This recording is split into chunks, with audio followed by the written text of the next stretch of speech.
का था जिसमें थंबनेल पे लिखा हुआ था गुरु राहु ग्रह युद्ध।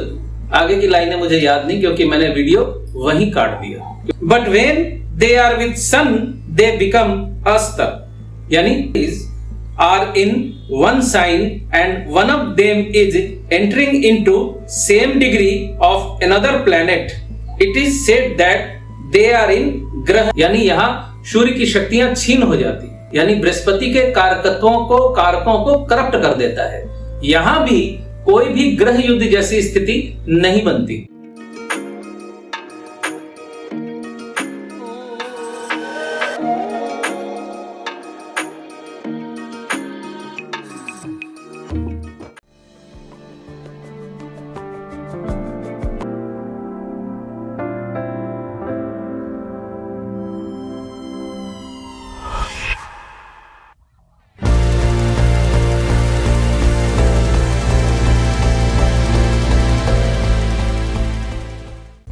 नमस्कार, बहुत बहुत स्वागत है आप सभी का मेरे YouTube चैनल पर। मैं सिद्धांत सहगल, वैदिक एंड केपी एस्ट्रोलॉजर। आज बात करूंगा ग्रह युद्ध के बारे में। ग्रहों में भी आपसी युद्ध होता है और जिस युद्ध में कोई ग्रह परास्त होता है और कोई ग्रह जीतता है। हालांकि ग्रह युद्ध पर मैं पहले वीडियो बना चुका हूं और वो वीडियो मेरे YouTube चैनल पर पड़ा हुआ है। आज मैं दोबारा इस विषय पे बोल रहा हूं। उसका कारण यह है कि कल ऐसे ही YouTube सर्च करते करते मुझे एक वीडियो का थंबनेल नजर आया, किसी ज्योतिष का था, जिसमें थंबनेल पे लिखा हुआ था गुरु राहु ग्रह युद्ध। ये लाइन मुझे थोड़ा अचंभित करने वाली थी। इसलिए भी अचंभित करने वाली थी कि जिसने ये वीडियो डाला है या जिसने भी ये थंबनेल डाला है वो काफी बड़े स्वघोषित ज्योतिष है YouTube पर। मैंने थोड़ा सा उसको चला के देखा, 10 सेकंड 15 सेकंड का चलाया, इसलिए कि मैंने सोचा अंदर शायद कुछ और बोलेंगे, क्योंकि थंबनेल पे कई बार लोगों को आकर्षित करने के लिए कुछ लाइनें लिख देते हैं लोग। मैंने सोचा अंदर शायद ये बात वो ना बोले, लेकिन वीडियो शुरू होते ही जब मैंने उन्हें ये कहते हुए देखा कि गुरु और राहु का ग्रह युद्ध, आगे की लाइनें मुझे याद नहीं क्योंकि मैंने वीडियो वहीं काट दिया, क्योंकि वो वीडियो सुनने की जरूरत नहीं थी। अब आप कहेंगे आप अपनी बात कीजिए, आप क्यों दूसरों की बात करते हैं। मजबूर होता हूं कभी कभी करने के लिए। सिर्फ अपनी बात बोली और बोल के चला गया, कोई क्या कर रहा है उसे मुझे कोई लेना देना नहीं, इस तरह के नेचर का व्यक्तित्व तो मेरा नहीं है। चूंकि मैं ज्योतिष हूं और ज्योतिष शास्त्र से संबंधी कोई गलती कहीं नजर आती है तो उस पर मैं जरूर बोलता हूं, क्योंकि कॉमन पीपल जो है उनको ज्योतिष का ज्ञान नहीं है। उनको मेरे जैसा कोई ज्योतिषाचार्य जो बोलेगा वो सोचेंगे कि यही बात सही है। तो जब तक कोई बताएगा नहीं आपको, तब तक आपको कैसे पता चलेगा कि सिद्धांत सहगल तो गलत बोल रहा है। यही बात है मुख्य। पॉइंट ये है कि गुरु और राहु में आपस में ग्रह युद्ध नहीं होता। क्यों नहीं होता, क्या कारण है और क्या नियम है, इसके लिए मैं आपको एक लिखित स्टेटमेंट पढ़ के सुनाता हूं जो किसी किताब से लिया हुआ है। ध्यान से सुनिएगा। The 5 non-luminaries can enter into ग्रह युद्ध। 5 non-luminaries ग्रह युद्ध में एंटर करते हैं when they are close to each other। अब ये 5 non-luminaries क्या है वो भी ध्यान से सुनिएगा। मार्स, मरकरी, जुपिटर, वीनस और सैटर्न, यानी मंगल, बुध, बृहस्पति, शुक्र और शनि, ये 5 ग्रह ही आपस में ग्रह युद्ध में लिप्त होते हैं। सन एंड मून आर प्रकाश ग्रह ल्यूमिनरीज, यानी ये दोनों ग्रह प्रकाश देते हैं। सूर्य प्रकाश देता है और चंद्रमा भी प्रकाश देते हैं सूर्य के द्वारा प्रकाशित होकर, यानी सूर्य के प्रकाश से प्रकाशित होकर वो हमें प्रकाश देते हैं। And Rahu and Ketu are tamographs.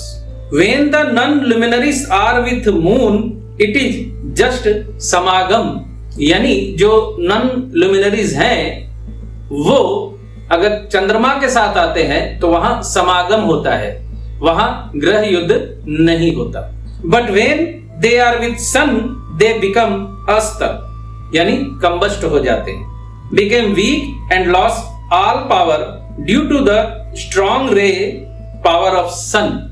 That is clear that Grah Yuddha, planetary war, when two or more Tara Grahas, matlab non-luminaries, are in one sign and one of them is entering into same degree of another planet, it is said that they are in Grah Yuddha. Samagam conjunct with moon, when they conjunct with moon, it is said that they are in Samagama. It's not planetary war. यानी आपको यह समझना है कि चंद्रमा भी किसी भी ग्रह युद्ध में शामिल नहीं होता है, चंद्रमा के साथ किसी का भी ग्रह युद्ध नहीं होता है।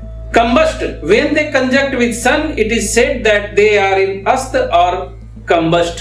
इसका मतलब भी बड़े सरल शब्दों में समझ लीजिए कि सूर्य के साथ जब भी कोई ग्रह अस्त हो जाता है तो वो युद्ध करने लायक बचता ही नहीं है। तो इस तरह से तो सूर्य हर ग्रह से जीत जाएगा, वहां युद्ध जैसी स्थिति नहीं है। इसलिए सूर्य के साथ किसी ग्रह का युद्ध नहीं होता, चंद्रमा के साथ भी किसी ग्रह का युद्ध नहीं है। चंद्रमा सिर्फ समागम बनाता है, समागम करता है उनके साथ। अब राहु केतु की बात पे आता हूं। राहु और केतु की कोई फिजिकल बॉडी ही नहीं, राहु केतु सिर्फ एक पात बिंदु है, नोड्स हैं। दूसरी बात यह है कि जिस सूर्य के साथ समागम करते ही दूसरे ग्रह अस्त हो जाते हैं, वही सूर्य राहु के साथ जब होता है तो राहु सूर्य को ग्रास कर लेता है, यानी सूर्य ग्रहण हो जाता है, यानी यहां सूर्य की शक्तियां छीन हो जाती।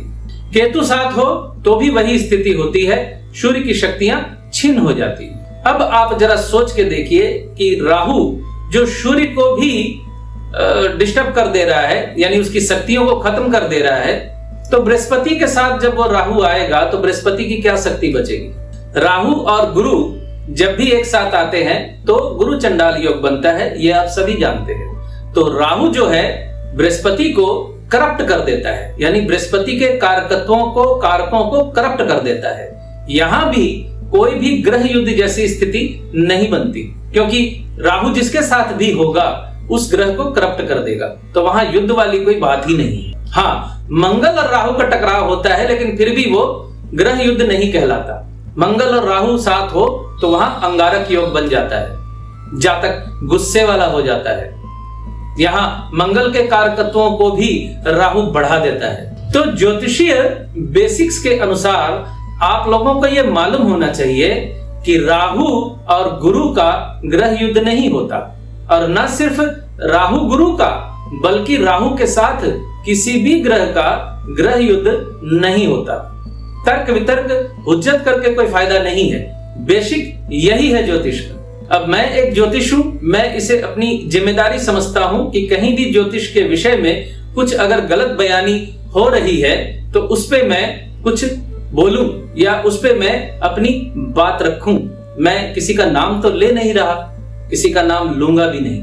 मैं उस नियम के बारे में आप लोगों को जरूर बताने की कोशिश करूंगा कि नियम गलत है या सही है। अब सही है तो मुझे बोलने की कोई जरूरत नहीं है, लेकिन नियम गलत नजर आया है, उसीलिए मैं आप लोगों के सामने आकर अपनी बात रख रहा हूं, और आई होप मैं गलत नहीं कर रहा। मार्गदर्शन का मतलब यही होता है कि सही मार्गदर्शन दिया जाए। तो यहां मैं अपनी बात समाप्त करता हूं। आप लोग अपने दिमाग में प्लैनेटरी वार का यानी ग्रह युद्ध का ये कॉन्सेप्ट बैठा लें कि मंगल, बुध, बृहस्पति, शुक्र और शनि, इन 5 ग्रहों में ही ग्रह युद्ध होता है, बाकी और किसी भी ग्रह के साथ आपस में ग्रह युद्ध नहीं होता। तो यहां मैं अपनी वाणी को विराम देता हूं। बहुत बहुत धन्यवाद आप सभी का। खुश रहिए, स्वस्थ रहिए।